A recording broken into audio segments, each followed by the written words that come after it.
आज हम आपको इस वीडियो में जानकारी देंगे आखिर देश के सबसे पढ़े लिखे शख्स बाबा साहेब भगवत गीता के घोर आलोचक क्यों थे।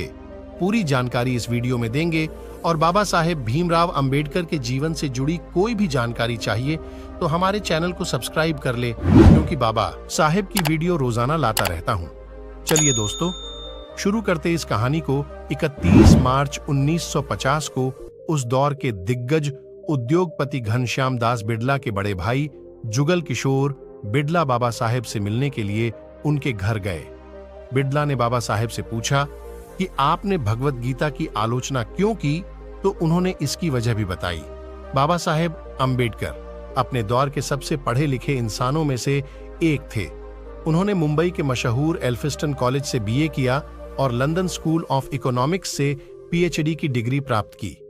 उन्हें पुस्तकों से इतना लगाव रहा है कि चर्चित किताब इनसाइड एशिया के लेखक जॉन गुंथेर लिखते हैं, 1938 में जब राजगृह में मेरी मुलाकात बाबा साहेब अंबेडकर से हुई तो उनके पास 8000 किताबें थीं और उनकी मौत के दिन तक किताबों की संख्या 35 हो चुकी थी।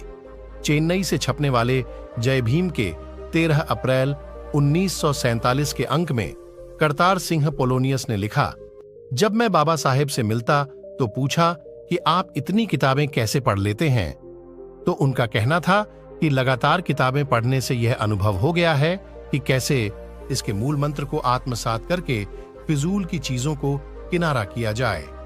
बाबा साहेब के एक अनुयायी नामदेव निमगढ़े ने अपनी किताब in the tiger's shadow the autobiography of an Ambedkarite में लिखा कि जब मैंने उनसे पूछा कि इतने लंबे समय तक पढ़ने के कारण आप खुद को कैसे रिलैक्स रखते हैं, उन्होंने इसका जवाब देते हुए कहा, मेरे रिलैक्स होने का मतलब है एक किताब को छोड़कर दूसरी किताब पढ़ना। वह लिखते हैं कि रात को किताबें पढ़ते समय बाबा साहेब इतने मग्न हो जाते थे कि बाहर की दुनिया में क्या हो रहा है उन्हें उसका ख्याल तक नहीं रहता था। एक दिन मैं देर रात में उनके स्टडी रूम में गया, उनके पैर छुए। उस वक्त तो हमेशा की तरह किताब पढ़ने में मग्न थे। किताब पढ़ते हुए बोले, टॉमी ये मत करो, लेकिन जब उन्होंने नजर उठाई तो झेंप गए। वो इस कदर किताब में खोए हुए थे कि मेरे पैर छूने को कुत्ते का स्पर्श समझ लिया। करतार सिंह के मुताबिक 3 किताबों ऐसी भी रहीं जिसका बाबा साहेब पर सबसे ज्यादा असर हुआ।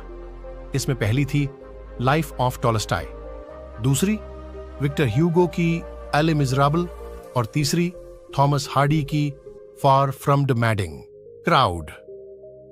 ये तीनों ही किताबें उन्हें इस हद तक पसंद थीं कि वो इन्हें रात में पढ़ना शुरू करते थे और सुबह तक इसमें लीन रहते थे।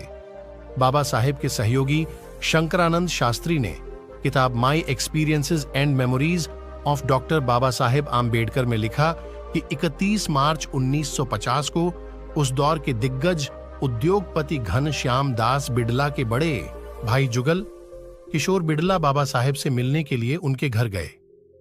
बिड़ला ने बाबा साहेब से पूछा कि आपने मद्रास में हजारों लोगों की भीड़ के सामने भगवत गीता की आलोचना क्यों की।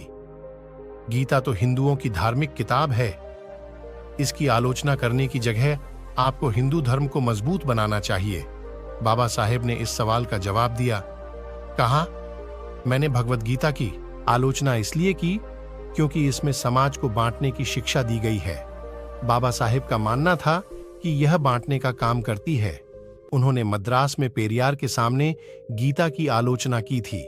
दोस्तों, आप सभी को बाबा साहेब के जीवन से जुड़ी कोई भी जानकारी चाहिए तो हमारे चैनल को सब्सक्राइब कर ले, क्योंकि बाबा साहेब की रोजाना वीडियो लेकर आता रहता हूं।